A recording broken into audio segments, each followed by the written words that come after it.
Hi friends, ಇವತ್ತು ನಾನು ಮಂಡಕ್ಕಿ ಉಸುಳಿ ಮಾಡೋಣ ಅಂದ್ಕೊಂಡಿದ್ದೀನಿ. ಮಂಡಕ್ಕಿ ಉಸುಳಿ ಬೇಕಾಗುವ ಸಾಮಾನುಗಳು ನೋಡೋಣ. ನೋಡಿ, ನೀರುಳ್ಳಿ, ಮೆಣಸಿನ್ಕಾಯಿ ಹೆಚ್ಚಿಟ್ಕೊಂಡಿದ್ದೀನಿ, ಕರ್ಬೇವಿನ ಸೊಪ್ಪು. ಇದನ್ನು ಒಗ್ಗರಣೆ ಹಾಕೋಣ. ಒಗ್ಗರಣೆಗೆ ಎಣ್ಣೆ ಹಾಕಿದ್ದೀನಿ. ಎಣ್ಣೆ ಕಾಯ್ತಾ ಇದೆ. ಒಂದು ಅರ್ಧ ಸ್ಪೂನ್ ಸಾಸಿವೆ,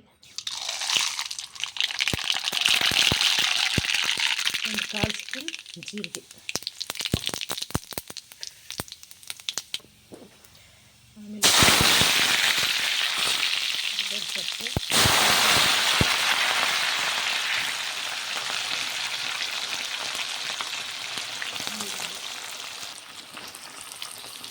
ಕರ್ಬೇವಿನ ಸೊಪ್ಪು, ಹಸಿಮೆಣಸಿನ್ಕಾಯಿ, ನೀರುಳ್ಳಿ ಎಲ್ಲ ಎಣ್ಣೆಗೆ ಹಾಕಿ ಚೆನ್ನಾಗಿ ಬಾಡಿಸೋಣ.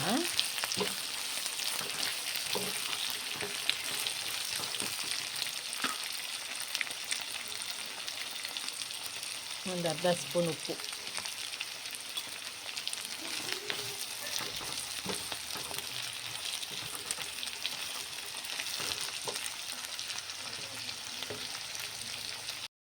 ನೋಡಿ ಒಗ್ಗರಣೆ ಈ ಥರ ನೀಟಾಗಿ ಬೇಯಬೇಕು. ಚೆನ್ನಾಗಿ ಬೇಯ್ದಿದೆ. ಈಗ ಸ್ವಲ್ಪ ಅರಿಶಿನ ಪುಡಿ ಹಾಕೋಣ. ಅದಕ್ಕೆ ಸ್ವಲ್ಪನೇ ಅರಿಶಿನ ಪುಡಿ. ರೆಡಿ ಆಯಿತು ಮಂಡಕ್ಕಿ ಉಸುಳಿಗೆ ಒಗ್ಗರಣೆ ರೆಡಿ ಆಯಿತು. ಈ ಮಂಡಕ್ಕಿ ರೆಡಿ ಮಾಡ್ಕೊಳ್ಳೋಣ. ಮಂಡಕ್ಕಿಯನ್ನು 2-3 ಸತಿ ತೊಳೆದು ಮತ್ತು ನೀರಲ್ಲಿ ನೆನೆ ಇಟ್ಟಿದ್ದೆ. ಇವಾಗ ನೀಟಾಗಿ ಇದೆ ನೋಡಿ, ಮುಟ್ಟಿದ್ರೆ ಗೊತ್ತಾಗುತ್ತೆ. ಹೀಗಾಗಿರುತ್ತೆ. ಅದನ್ನು ನೀಟಾಗಿ ಹಿಂಡಬೇಕು. ನೀರಿನ ಅಂಶ ಇಲ್ದಂಗೆ ಹಿಂಡಿಬಿಟ್ಟು ಒಗ್ಗರಣೆಗೆ ಹಾಕೋಣ.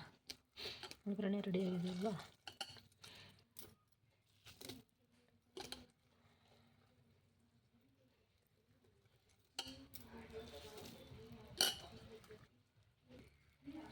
ನೋಡಿ ಹಾಕಿದ್ದೀನಿ. ಒಗ್ಗರಣೆಯಲ್ಲಿ ಕಲಸೋಣ, ನೀಟಾಗಿ ಕಲಸೋಣ. ಓಕೆನಾ?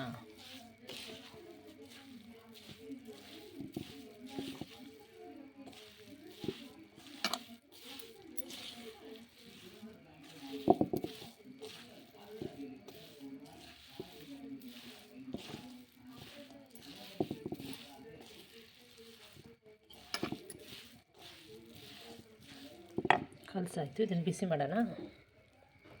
ಒಲೆ ಮೇಲಿಟ್ಟು ಬಿಸಿ ಮಾಡಬೇಕು. ಮತ್ತೊಂದು ಸರಿ ಬಿಸಿನಾರೇ ಮಾಡ್ಬೋದು, ಹಂಗೇನಾದ್ರು ತಿನ್ಬೋದು. ಬಿಸಿ ಮಾಡ್ಕೊಂಡು ಸ್ವಲ್ಪ ಉಪ್ಪು ಹಾಕೋಣ. ರುಚಿಗೆ ತಕ್ಕಷ್ಟು ಉಪ್ಪು. ಟೇಸ್ಟ್ ನೋಡಿದ್ರೆ ಗೊತ್ತಾಗುತ್ತೆ ಉಪ್ಪು ಕಮ್ಮಿ ಆಗಿದ್ದೇನೋ ಇಲ್ಲ ಅಂತ. ಮತ್ತೆ ಬೇಕಾದ್ರೆ ಉಪ್ಪು ಆ್ಯಡ್ ಮಾಡ್ಕೋಬೋದು.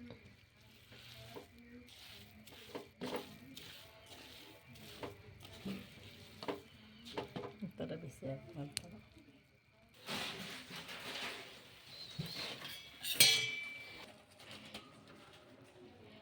ಬಿಸಿ ಮಾಡಿದ್ದಾಯಿತು.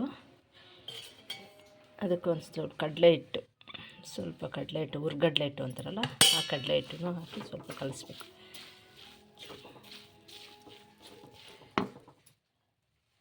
ನಿಂಬೆಹಣ್ಣು, ಸ್ವಲ್ಪ ನಿಂಬೆಹಣ್ಣನ್ನು ಹಾಕೋಣ.